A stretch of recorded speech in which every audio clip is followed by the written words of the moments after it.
You're going to be asked to starve inmates, torture inmates, inmates of color in particular, such as Michael Washington, under the supervision of Sergeant You-Know-Who.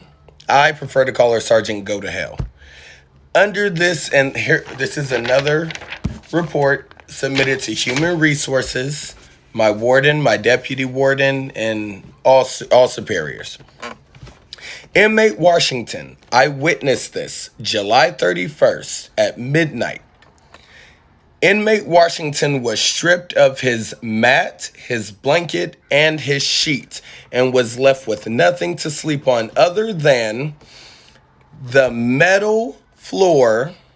Well, because it's a cement floor. You know what I mean? So the cement floor or his metal cot, a metal bed frame. Imagine that. This inmate is about 6'5". He was about 230 pounds at the time. I witnessed him suffer under these conditions from June 10th, 22 until late July. Due to the inmate being cold and having no place to sleep, he would stand up and talk all night to himself.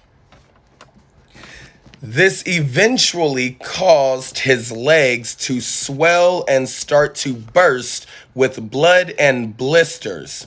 Only then was he given his metal.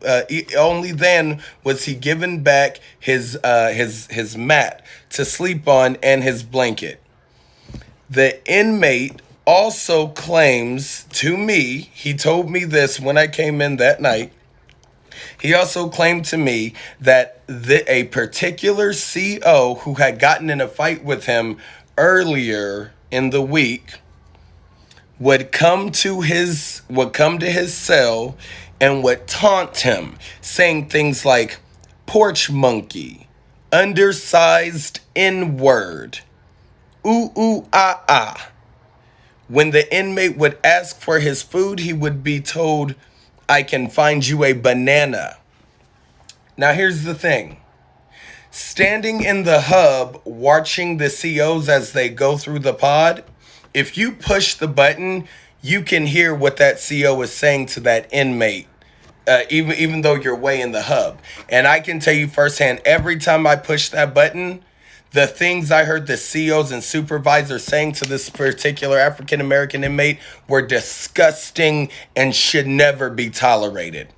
But, of course, swept under the rug.